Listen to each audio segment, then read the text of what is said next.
hasad.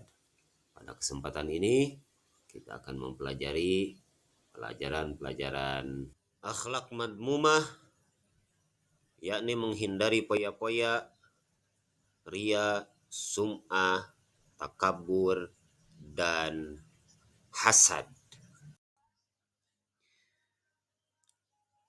Dengan tujuan pembelajaran, peserta didik dapat menganalisis pengertian, dalil, dan contoh perilaku berpoya-poya, ria, sum'ah, takabur, dan hasad dengan memfokuskan pada pemahaman konsep awal dan relevansi dalil.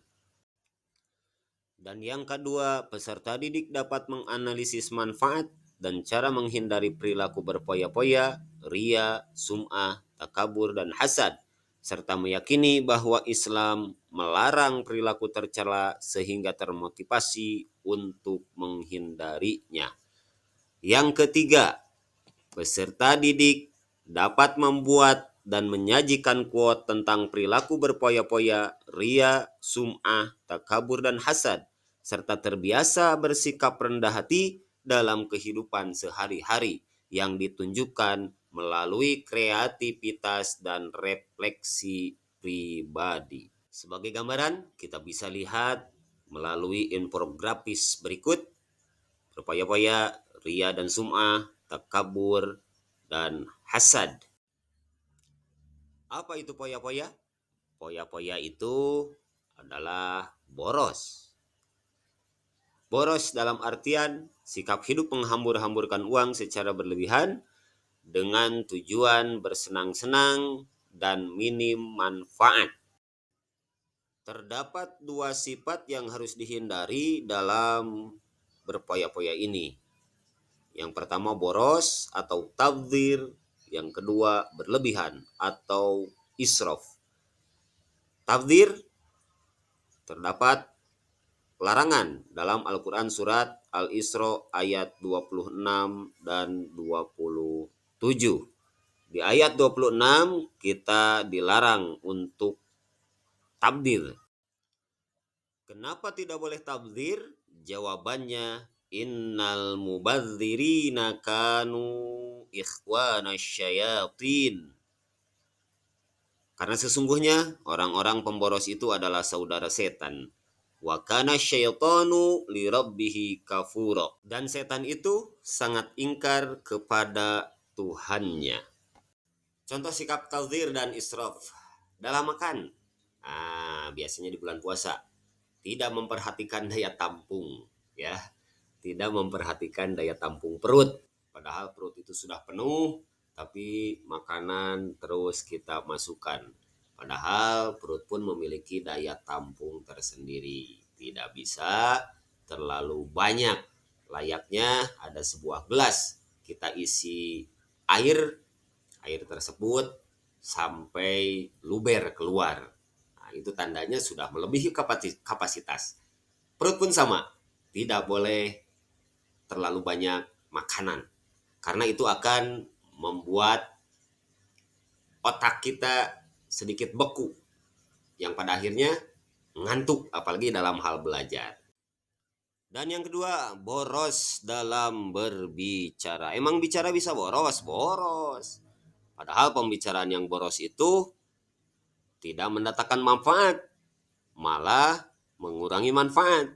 Bicara banyak, tapi bicara yang kotor-kotor. Bicara yang banyak, tapi ghibah. Bicara yang banyak, tapi tidak mendatangkan hal yang baik. Tidak menjadikan motivasi untuk belajar. Tidak mendatangkan motivasi kita untuk selalu berbuat baik kepada orang tua. Itu namanya boros dalam hal berbicara. Apalagi di medsos. Pak, saya tidak pernah berbicara banyak, tapi yang saya lakukan adalah ngetik di HP, dikirim di media sosial. Sama saja. Yang selanjutnya adalah dalam penampilan. Boros dalam penampilan dan berlebih-lebihan dalam penampilan. Kalian bisa amati gambar tersebut. Ya, kenapa Pak laki-laki biasanya kan perempuan, sekarang kan banyak juga laki-laki yang ikut-ikutan kayak perempuan, pakaiannya pakai perhiasan, gaya-gaya gagah-gagah gitu ya. Bukan hanya perhiasan. Contoh saja kalau kita sebagai pelajar dalam handphone. Biasanya kalau kita lihat teman kita beli handphone baru, kita pun mau ikut-ikutan. Padahal handphone kita masih ada. Padahal handphone kita masih layak pakai. Padahal handphone kita masih bagus. Nah, itu sama. Tabdir juga, isrof juga, boros juga, berlebih-lebihan juga. Dampak negatifnya apa? Dampak negatifnya yang pertama adalah terlalu sibuk mengurusi kebahagiaan duniawi dan melalaikan akhirat. Yang kita sibukkan adalah untuk memenuhi keinginan saja, tapi akhirat kita biarkan. Padahal ini akan merugikan diri kita sendiri.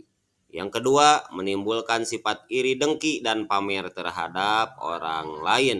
Yang selanjutnya dapat memicu frustasi apabila hartanya habis atau keinginannya tidak tercapai, stres, depresi, dan lain sebagainya.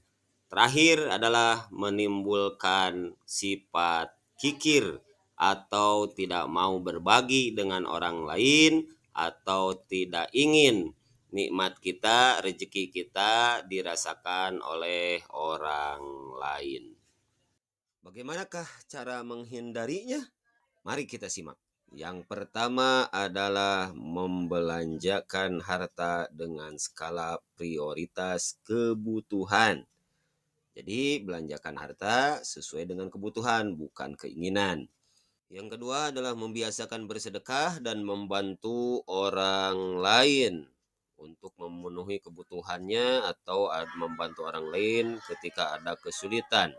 Yang selanjutnya adalah bergaya hidup sederhana dan selalu bersyukur atas rezeki yang telah kita terima yang Allah anugerahkan.